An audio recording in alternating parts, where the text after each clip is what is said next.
കുതിരാമാളികയിൽ കയറുമ്പോൾ ആദ്യം കാണുന്ന കാഴ്ചകളാണ് ഇതെല്ലാം കഥകളി സ്റ്റാച്യൂസാണ്. എല്ലാം 180 വർഷം പഴക്കമുള്ള രൂപങ്ങളാണിത്. എല്ലാം ഉണ്ടാക്കിയിരിക്കുന്നത് തേക്കിലാണ് ഉണ്ടാക്കിയിരിക്കുന്നത്.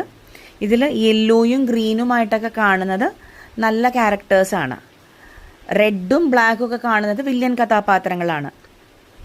ഇതൊക്കെ എടുത്തിരിക്കുന്നത് മഹാഭാരത രാമായണത്തിലെ ക്യാരക്ടേഴ്സാണിത് ഉണ്ടാക്കി വെച്ചിരിക്കുന്നത്. എല്ലാം കഥകളിയുടെ രൂപങ്ങളാണ് ഉണ്ടാക്കിയിരിക്കുന്നത്. ഈ ലേഡിയാണ് ഗൈഡ്. എല്ലാവർക്കും ഇവർ നന്നായിട്ട് എക്സ്പ്ലെയിൻ ചെയ്യുന്നുണ്ട്. പിന്നെ ഈ ഹാളിലെ സ്പെഷ്യാലിറ്റി എന്ന് പറയുന്നത് ഇവിടുത്തെ തൂണുകളാണ്. ഇവിടുത്തെ തൂണുകളെല്ലാം ഒറ്റ കല്ലിൽ ഉണ്ടാക്കിയ തൂണുകളാണ്. കണ്ടില്ലേ, ഒറ്റ കല്ലിൽ ഉണ്ടാക്കിയ തൂണുകളാണ് ഈ കാണുന്നത്. പിന്നെ ഇവിടെ താഴെ കാണാം അമ്പാരികൾ. കണ്ടില്ലേ, കുട്ടികളെ ആനപ്പുറത്ത് കയറ്റി കൊണ്ടുപോകുന്നതാണിത്. അമ്പാരികൾ, ആനയും അമ്പാരിയും എന്ന് കേട്ടിട്ടില്ലേ, ആ അമ്പാരികളാണിത്. പിന്നെ ഈ കാണുന്ന ലാമ്പില്ലേ, മുകളിൽ തൂങ്ങിക്കിടക്കുന്ന ലൈറ്റ് കണ്ടില്ലേ, ഇത് ഞങ്ങളുടെ ബെൽജിയത്തിൽ നിന്ന് കൊണ്ടുവന്ന ലാമ്പാണിത്. കണ്ടോ, ഭംഗിക്കുള്ള വിളക്ക് വെക്കില്ലേ അത്.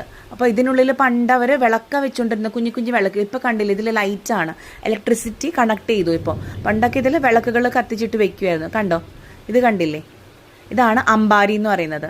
രാജാക്കന്മാർ, കുഞ്ഞി പിള്ളേരെയൊക്കെ, രാജാക്കന്മാരുടെ കുട്ടികളെയൊക്കെ ആനപ്പുറത്തിരുത്തിയിട്ട് കൊണ്ടുപോകാനുള്ളത്.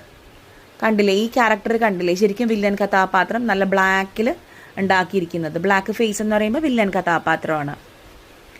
കണ്ടില്ല, ആനക്കൊമ്പെല്ലാം ഇങ്ങനെ സൂക്ഷിച്ചു വെച്ചിട്ടുണ്ട്. ഈ മിറേഴ്സ് എല്ലാം പണ്ട് രാജാവ് ഒരുങ്ങാനായിട്ട് യൂസ് ചെയ്ത മിറേഴ്സാണ് ഈ വലിയ മിറേഴ്സായിട്ട് കാണുന്നത്. പിന്നെ ഇതൊക്കെ രാജാവിന് ഗിഫ്റ്റ് കിട്ടിയ ഐറ്റംസാണ് ഇങ്ങനെ ഇവർ സൂക്ഷിച്ചു വെച്ചിരിക്കുന്നത്. ഇറ്റലിയിലും ജർമ്മനിയിലും ഒക്കെ വന്ന ആൾക്കാർ രാജാവിന് ഗിഫ്റ്റ് കൊടുത്തിരുന്ന ഐറ്റംസാണിത്. കണ്ടില്ലേ, അടിപൊളി കാഴ്ചകളാണ് ഇതിനുള്ളിൽ. ആ ലേഡി നന്നായിട്ട് എക്സ്പ്ലെയിൻ ചെയ്യുന്നുണ്ടായിരുന്നു.